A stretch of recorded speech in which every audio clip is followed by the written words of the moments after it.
Welcome to Big Skywriter, the podcast for storytellers of all shapes and sizes.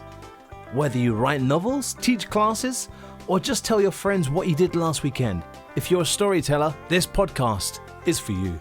Here's the host of Big Skywriter, Clint Morey.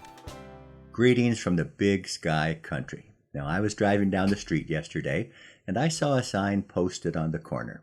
You know, the kind of sign that advertises a garage sale or an open house.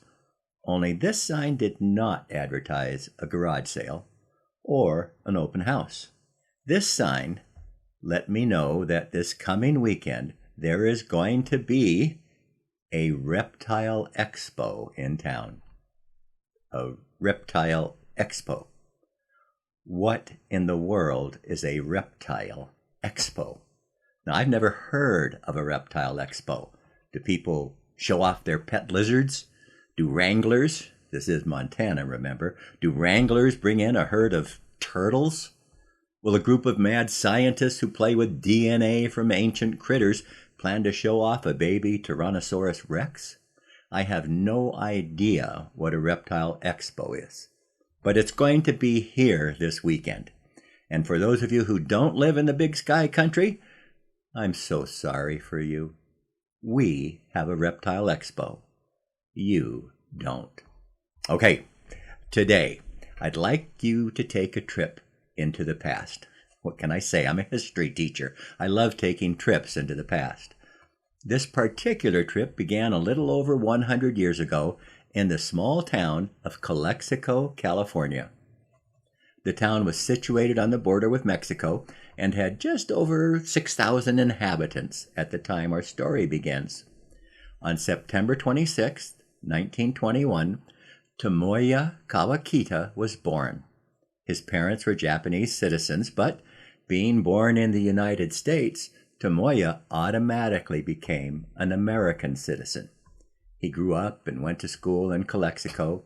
He graduated from high school in 1939 and then decided to go to college in Japan, his parents' home country. He declared his allegiance to the United States when he picked up his U.S. passport and headed off to Japan. Now, less than 2 years later, on December 7, 1941, Japan attacked Pearl Harbor, and the world changed. Japan and the United States were now at war. Tomoyo was placed in what some may have considered an awkward situation. He could not return to the United States, and life could have been difficult for him as an American citizen in Japan. But a family friend helped him get a job as a translator at a mining and metal processing plant. They needed a translator because many of the workers at the mine were prisoners of war, forced to further Japan's war effort. And over the next several years, Tomoyo earned a reputation among the prisoners as one of the most ruthless Japanese authorities in the mine. Now, after the bombing of Hiroshima and Nagasaki in 1945, Japan surrendered, bringing an end to World War II. Tomoyo went to the American officials running Japan and requested a passport to return to the United States. He claimed he had never given up his citizenship, but had worked for the Japanese under duress.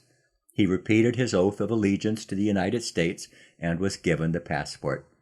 When he returned to the United States, he enrolled at the University of Southern California and tried to return to his old life.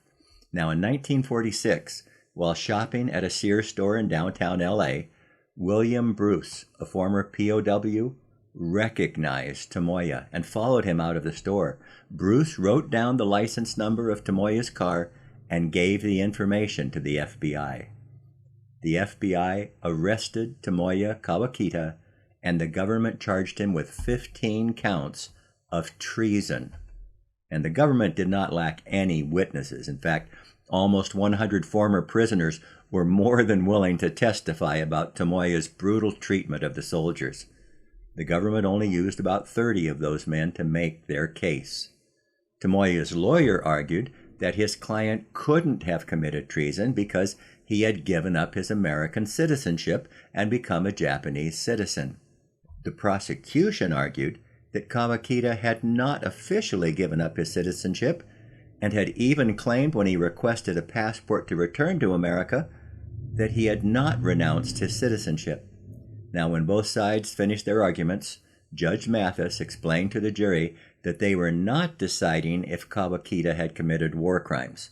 The evidence was very clear that he had. The charge of treason, however, could only be proved if he was still an American citizen during his time in Japan. The deliberations took several days. 3 times the jury told the judge they couldn't reach a unanimous verdict on the charges of treason. Each time the judge told them to keep trying. And finally, on September 2nd, 1948, the jury gave their verdict. Tomoyo Kawakita was guilty of 8 counts of treason. Now it was up to the judge to decide the punishment. Before announcing the punishment, Judge Mathis made a point of telling Kawakita the many American soldiers who came from a similar background, having parents who were Japanese nationals, but who were also American citizens because they had been born in the United States. He told how many of them served bravely during the war, and the judge also referred to the hundreds who had given their lives for the land of their birth, America.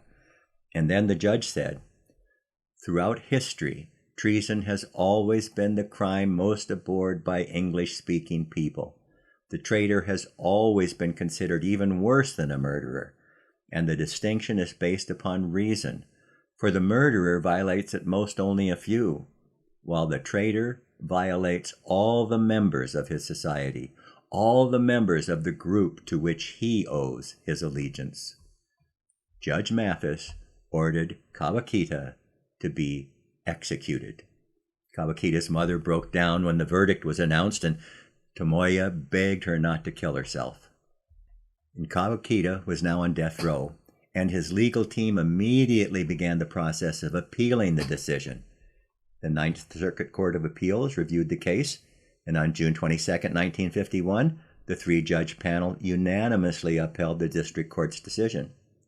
Then the U.S. Supreme Court reviewed the case, and on June 2, 1952, decided by a 4-3 vote that Kawakita was indeed guilty of treason and execution was a reasonable punishment. Tomoyo Kawakita's appeals were used up. Now, many post-war leaders in Japan asked President Dwight Eisenhower to intervene in the case and pardon Kawakita. The Constitution gives the president a broad range of options concerning people convicted of federal crimes. The president can pardon an individual, commute a sentence, lessen a punishment, or let the legal system work out without his intervention.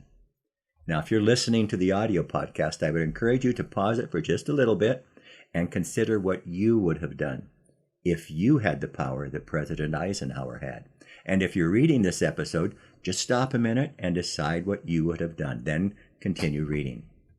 After dozens of requests for a pardon for Kawakita, a report from the Attorney General, and a report from the Board of Parole, President Eisenhower issued his decision.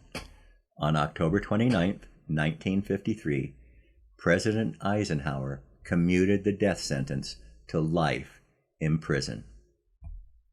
Kawakita was removed from death row, and a number of people were upset with the decision because they felt Kawakita deserved to be executed for his crimes.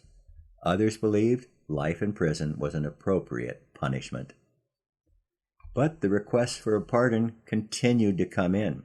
John F. Kennedy, the president after Eisenhower, received many requests from Kawakita's family members and from highly ranked officials of the Japanese government to pardon Kawakita.